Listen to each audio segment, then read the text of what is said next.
여러분 안녕하세요. 오늘은 전기선 운송에 대해서 알아보도록 하겠습니다.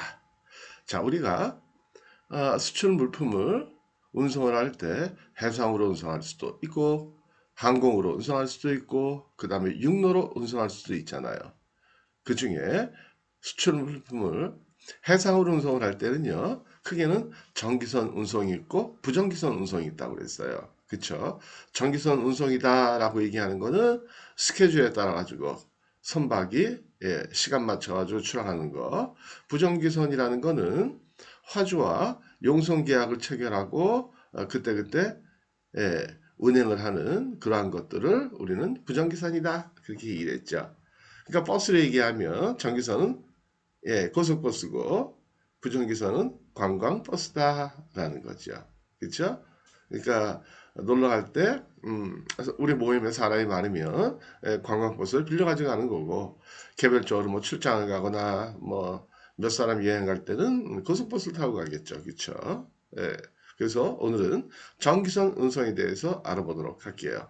자, 전기선이다라고 얘기하면은요, 뭐 여러분 아시는 내용이에요.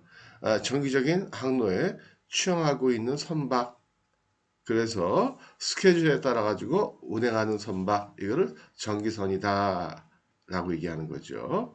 그래서 이러한 전기선 운송은요, 특정 항로를 화물의 수량에 관계없이, 그러니까 화물이 있든 없든, 그러니까 화주가 있든 없든, 실을 물건이 있든 없든 규칙적으로 반복적으로 운항하는 운송 형태를 얘기한다라는 거죠. 그래서 대개 어떤 제품을 실어 나르느냐, 우리가 어떤 제품을 수출할 때 전기선에 운송을 하게 되느냐, 대개 모든 제품들 다 그렇죠. 벌크화물 빼놓고는. 벌크화물이다 그러면 뭐예요? 벌킥하고 그러면 포장하지 않은 상태로 우리가 거래하는 물건들을 벌크화물이라고 그러잖아요. 대표적인 게 뭐 그런 거겠죠. 뭐 그 모래나 자갈이나 뭐 광물이나 아니면 원유나 아니면 자동차나 아니면 시멘트나 아스팔트나 뭐 이런 것들이요. 되게 정기성 같은 경우에는 규격화된 공산품과 그 다음에 포장화물을 운송할 때 많이 사용을 한다라는 거죠. 그래서 이러한 전기선은 우리나라 입장에서 봤을 때 정해진 항로가 있다는 거예요. 배도 정해진 항로를 따라가지 가는 거죠. 비행기도 마찬가지죠. 비행기도 우리 눈에 보이진 않지만 항로가 있는 거예요. 그렇잖아요, 그죠? 항로가 없으면 비행기가 지멋대로 그냥 하늘을 날아다니면 위험하잖아요, 그렇죠? 정해진 항로가 있다는 거예요. 그래서 이름 붙여보면 어느 쪽으로 가느냐, 어느 지역으로 가느냐, 그랬을 때 크게는 북미 쪽, 북미 항로, 미국, 그래서 미국은 뭐 LA 그 뭐 롱비치 항구나 뉴욕 항구나 뭐 이런 데들 있잖아요. 그다음에 캐나다, 뭐 퀘벡이나 뭐 이런 데들. 그다음에 이제 구주 항로, 유럽으로 가는 항로요. 유럽 쪽. 그다음에 한일 항로, 한국하고 일본하고 왔다 갔다 하는 항로가 있겠죠. 그다음에 동남아 항로, 그럼 뭐 되게 뭐 싱가포르, 말레이시아, 뭐 태국, 뭐 이런 쪽이죠. 홍콩, 뭐 이런 쪽들이잖아요. 그죠? 그 다음에 한중항로 그러면 이것도 굉장히 많아요. 뭐 상해 들어가는 거, 위해로 가는 거, 영성으로 가는 거, 뭐 굉장히 많죠. 그렇죠? 그 다음에 한국 러시아 항로. 러시아 쪽으로 갈 수 있을까요? 북쪽이 막혀 있는데 있잖아요. 블라디보스토크 이런 쪽으로. 예. 그런 쪽으로 가는 항로들이다.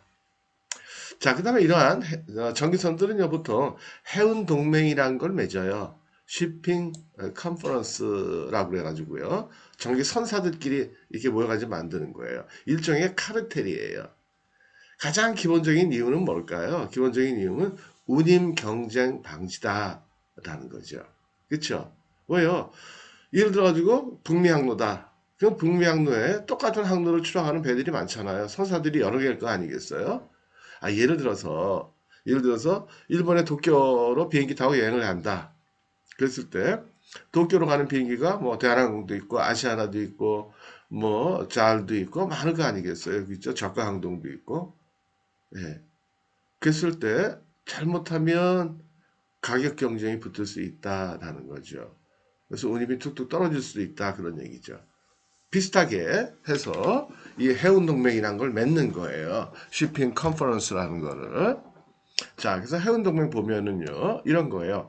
특정 항로에 취항하고 있는, 그러니까 뭐 구주항로, 북미항로 둘 이상의 전기선사가 상호 독립성을 유지하면서 대내외적인 이익을 위해 운임, 그 다음에 항로, 배선, 기타 운송 조건에 관해 협정 또는 계약을 체결한 국제적인 선사 카르텔이다 라는 거예요. 선사 카르텔. 그러니까 카르텔을 만들어놨으니까 예, 다른 이 해운동맹에 가입되지 않은 선사들이 들어왔을 때는 이 동맹, 거대한 동맹하고 경쟁이 잘 안 되겠죠. 그렇죠? 그렇죠? 그래서 이러한 해운동맹은 그 운영 방식이 어떻게 되느냐? 대내적으로는요. 운임 협정을 맺어요. 그래서 얼마 이하로 내리지 말자. 그 다음에 항해 제한 협정. 예, 어느 정도 이상 배를 투입하지 말자. 그 다음에 운임을 공동으로 계산하자. 그 다음에 공동 경영을 하자. 그 다음에 대항선을 운영하자. 대항선이라는 거 파이팅 쉽이라고 그래가지고요. 만약에 이 동맹에 가입되지 않은 어떤 선사가 들어와서 운임을 만약에 해운동맹 운임보다 싸게 한다. 그러면 고의적으로 배 몇 척을 아주 싸게 띄워버려요. 상대방이 뭐 할 때까지? 기절해서 죽을 때까지, 망할 때까지, 쫓아낼 때까지. 예, 그런 것도 있더라. 그 다음에 대외적인 구속수단 어떤 것도 있을까요? 계약 운임제도. 예.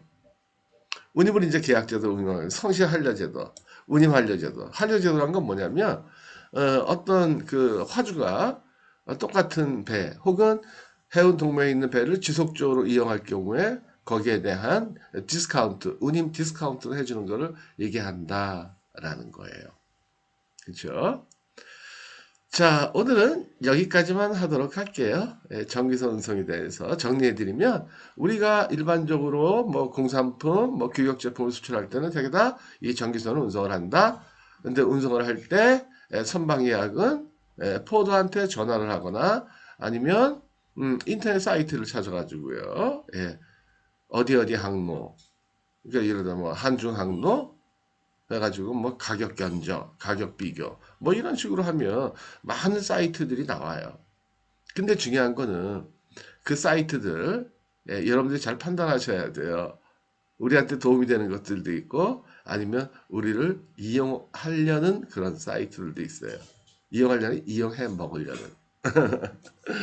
그러니까 좀 조심하셔야 돼요. 근데 그냥 편하게 하시려면요. 아시는 포도 있으면 제일 편해요. 아시는 포도 있으면 포도한테 전화 한 통 하시면 돼요. 전화 한 통 하시면 선박 예약도 하고 그 다음에 국내 운송도 배차도 다 해주고 그 다음에 수출 통관도 해주고 보험이 필요하면 보험도 들어주고 그래서 포도한테 전화하는 게 가장 간단하다. 포워더 영어로는 F-O-R-W-A-R-D-R forwarder. 예. 한국 사람끼리는 포워더 그렇게 얘기해야 돼요. 자, 그래서 오늘 이렇게 토요일이니까 짧게 하도록 할게요. 그 다음에 여러분들 요청에 의해서 일요일 날은 하루 쉬도록 합니다. 저는 안 쉬어도 되는데 쉬자고 말씀하시더라고요. 일요일까지 공부하면 부담스럽다고. 하긴 그렇죠. 그죠? 월, 화, 수, 목, 금, 금, 금 이거 별로 좋지 않은 거예요. 근데 물론 제가 이제 길게 하지 않으니까 상관은 없겠죠. 보통 십몇 분 하니까. 그래도 어쨌든 부담스러우시다니까 그렇게 하도록 하겠습니다. 네, 마치도록 하겠습니다. 감사합니다.